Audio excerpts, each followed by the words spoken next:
আসসালামু আলাইকুম রহমতুল্লাহি ওবরকাতুহ। সম্মানিত দর্শক, আপনারা যারা সামাজিক মাধ্যমে নিয়মিত বিভিন্ন বিষয়াদি দেখেন, তারা কতগুলো বিষয় লক্ষ্য করবেন যে আমাদের সামাজিক যোগাযোগ মাধ্যম ফেসবুক থেকে শুরু করে অন্যান্য যে মাধ্যমগুলো রয়েছে ইউটিউবে অটোমেটিক্যালি স্বয়ংক্রিয়ভাবে কতগুলো ভিডিও একেবারে আপনাদের সামনে নতুন করে চলে আসছে। আপনারা খুব দেখতে পাবেন যে জনাব দেলোয়ার হোসেন সাঈদী সাহেবের ওয়াজগুলো খুব একদম খুব ঘন ঘন আপনার সামনে প্রদর্শিত হচ্ছে, যেটি এই আগস্ট মাসের ৫ তারিখের আগে এটা হয়নি। তারপর দেখতে পাবেন যে সাবেক স্বরাষ্ট্র প্রতিমন্ত্রী ছিলেন লুৎফুজ্জামান বাবর। তো তার অনেক কমেন্ট, তার অনেক ছবি, অনেক ভিডিও চলে আসছে। এরপর কিছু স্লোগান খুব ভাইরাল হয়ে যাচ্ছে, যেগুলো ৫ তারিখের আগে কল্পনাই করা যেত না।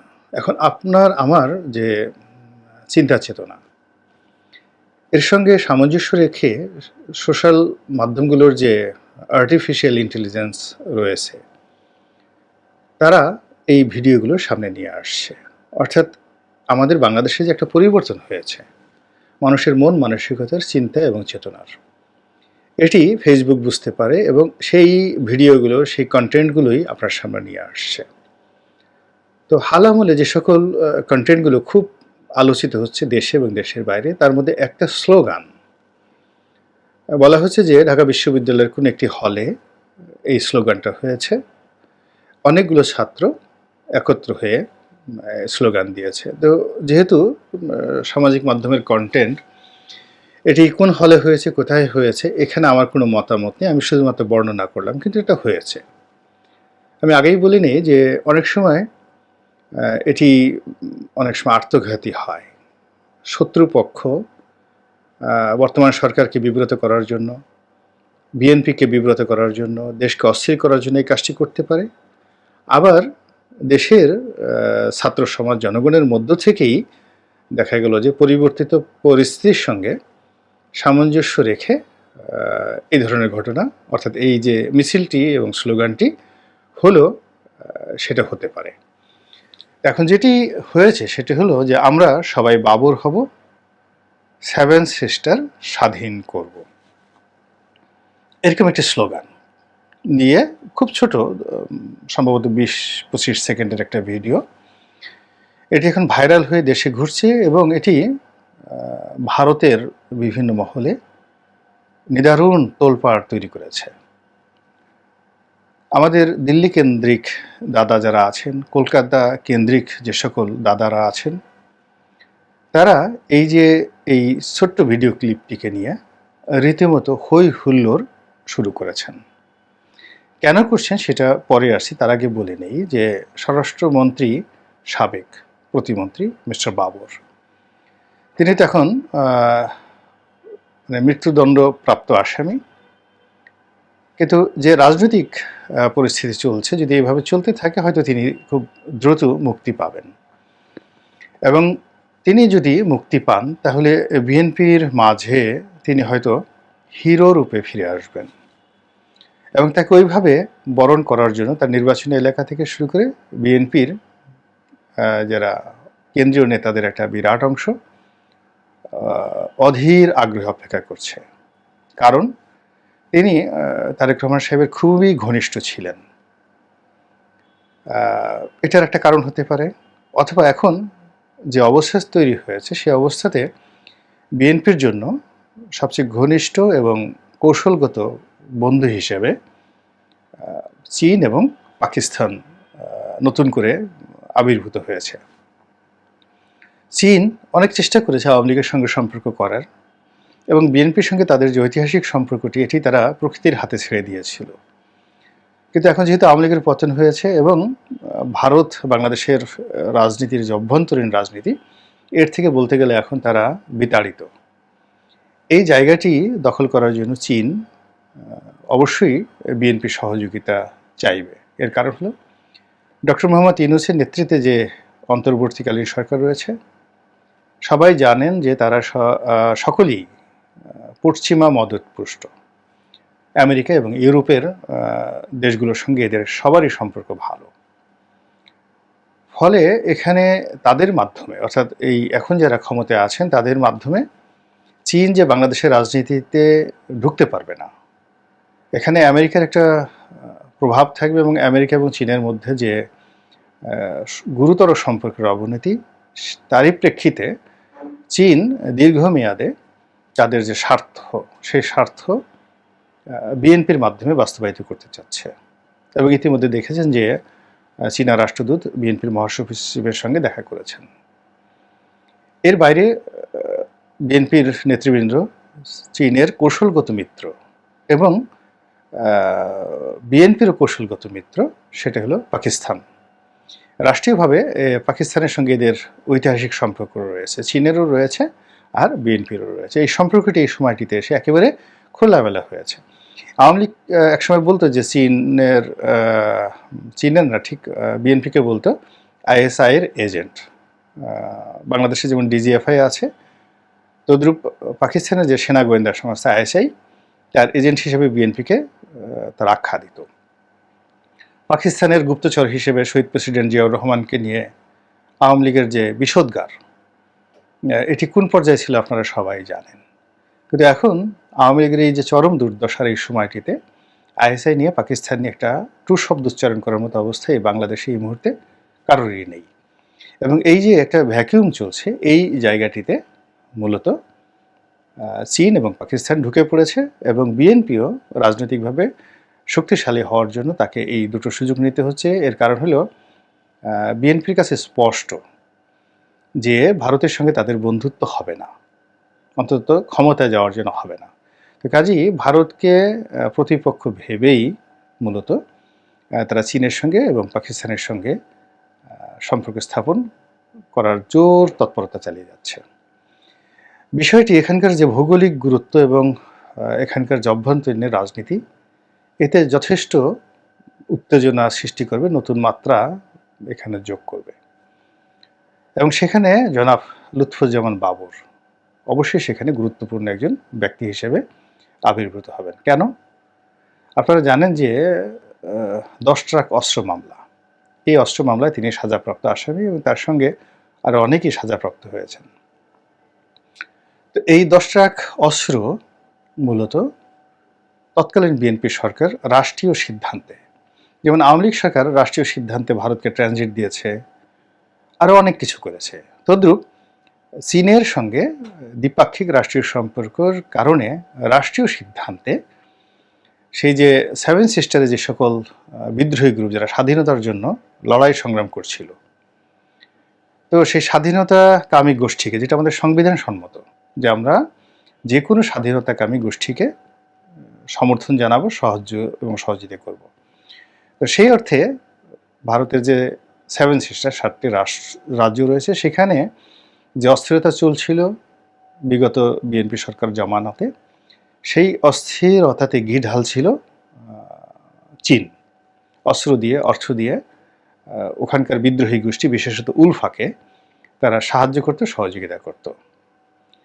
তো সেই উলফার হাতে লড়াই করার জন্য যে অস্ত্র, যেটা চীন এখন ধরেন মায়ানমারে দিচ্ছে, সরকারকেও দিচ্ছে, বিরোধী গ্রুপকেও দিচ্ছে, এভাবে অনেক দেশই তারা দেয়। তো ওইভাবে উলফাকে দিচ্ছিল এবং সেই অস্ত্র যে চালানটি, অস্ত্রের যে চালানটি, এটি বাংলাদেশের বন্দর ব্যবহার করে খালাস করা হচ্ছিল। মূলত এই বন্দর দিয়ে সেই 10 ট্রাক অস্ত্র ভারতের সেই বিদ্রোহীদের হাতে চলে যেত এবং সেটি যাকে বলা হয় একেবারে ঠিক মাসুদ রানের স্টাইলের বা জেমস বন্ডের স্টাইলে ভারতের গোয়েন্দা সংস্থা এই বিষয়টি ধরে ফেলে এবং এটি এমনভাবে পত্রপত্রিকা এসে যায় যে ওটিকে হজম করার ক্ষমতা আসলে ওই সময়ের প্রেক্ষাপটে সরকারের ছিল না। কিন্তু এখনকার জমানা হলে সরকার স্পষ্টতই বলতে পারতো যে হ্যাঁ, আমরা এই কাজগুলো করছি এবং এটা আমাদের রাষ্ট্রীয় সিদ্ধান্ত, যেভাবে শেখ হাসিনা করেছেন।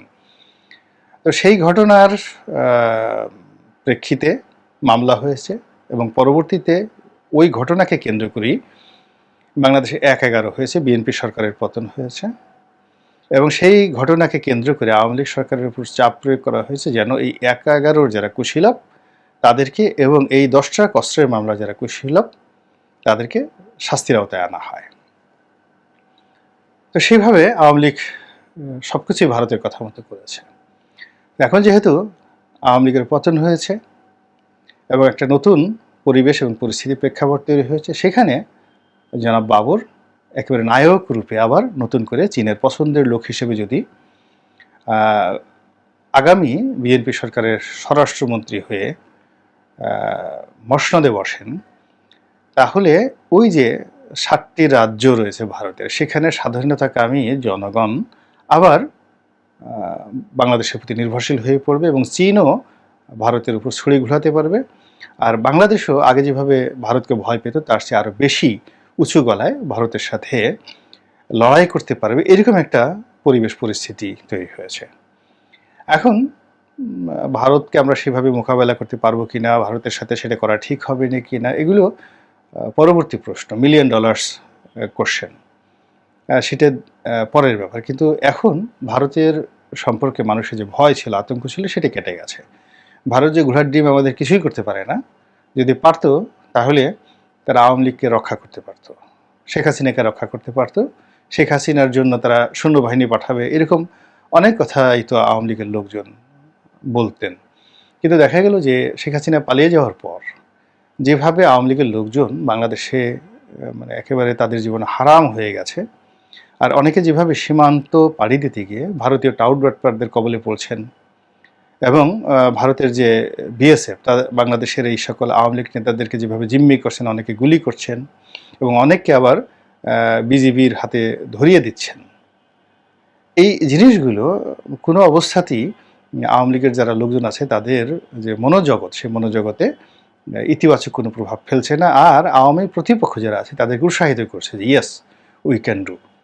অতি সম্প্রতি ছাত্রলীগের সাবেক সাধারণ সম্পাদক ইসাক আলী খান পান্না, তিনি এই ভারতে পালাতে গিয়ে সেখানে মারা গিয়েছেন।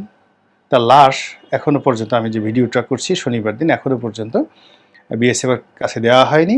কেউ কেউ বলছে যে এটা বিজিবি গুলি করেছে, কেউ বলছে বিএসএফ গুলি করেছে, আবার অনেকে বলছে যে না, তিনি আসলে অতিরিক্ত মানসিক প্রেশারে হার্ট অ্যাটাক করে তার মৃত্যু ঘটেছে।